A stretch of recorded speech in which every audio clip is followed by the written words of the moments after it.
Hallo Deutschlerner! I've seen this book show up a few times next to mine when people were shopping for German learning books on Amazon. So I bought it, and I read it, and now I'm going to tell you whether or not you should buy it and you should read it. This book is called Ich werde YouTube-Star by Florian Buschendorff. And as the name implies, this story is about a kid who wants to become a YouTube star.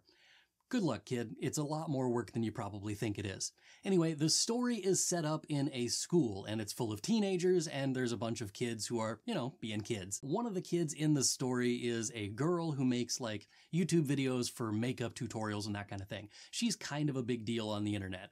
A couple of the boys in the story are trying to get her attention, and they do so by making some YouTube videos and trying to become famous in kind of the same realm as she is, so to speak. Their friendships are tested throughout the story, and all of this ends up being kind of a coming of age kind of story. But yeah, that's kind of the general premise, is there's a kid trying to make a YouTube channel just to impress some girl who also already has a YouTube channel. Is it the best story I've ever read? No. I mean, it's decent considering that it was written for German learners, but I still prefer the works of Angelika Bohn or Andre Klein, but this is still a decent book. What this story does well is capture the speech patterns and the phrasing of what normal German students would actually be saying. There's lots of slang words in here, lots of vocabulary that is kind of aimed at that same school-aged kid demographic, and it seems to make sense with the kind of things that I've actually heard while in Germany, while I was at the gymnasium with our host families. So it seems to be pretty accurate as far as the kind of language that they actually use.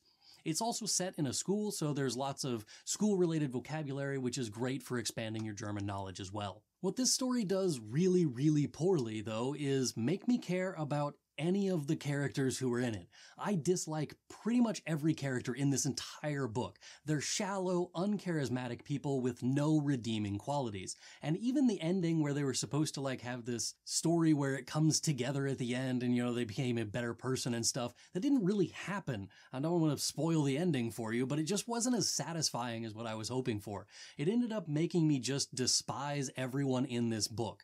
And I can't tell if it's because the author wanted me to hate the people who are in this book, or if he just hates young people in general and just thinks that everyone of that age is automatically that archetype. Basically, I just found it kind of grating. As a person who works with these students day after day, it is supremely irritating to me when I read a book or read an article from someone who is of an older generation and they're just looking down at the next generation and saying, oh, look how lazy and shallow and uncharismatic they are and how they only care about themselves and all of this stuff, but they don't actually know anyone in this generation. So it's really irritating to me to read something like this when I know probably several hundred at this point students who are about this age, and they are fantastic people. They do more work in the community than any of their adult counterparts. It's so beautiful to see the way that they interact with each other sometimes. But yeah, are there people like this in the book? Yeah, absolutely. There are people like that in real life. But I am technically a millennial, so if we're going to start stereotyping generations of people, let's probably not go down that route because, millennials aren't exactly known for their character either. Basically, this entire generational war is just another way to divide people up into sections so that we can pit that group against that group so that we end up fighting against each other and we never organize and overthrow the power structure. Enough of that tangent, but you get where I'm coming from. So would I actually recommend this book for German learners?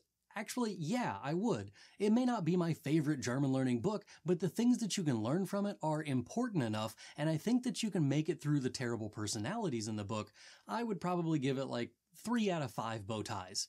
If you want this book or you want to see more German learning recommendations from me, check out the links in the description. Keep in mind that most of those are affiliate links, so I do make a small commission if you buy from those links. Das ist alles für heute. Danke fürs Zuschauen. Bis zum nächsten Mal. Tschüss!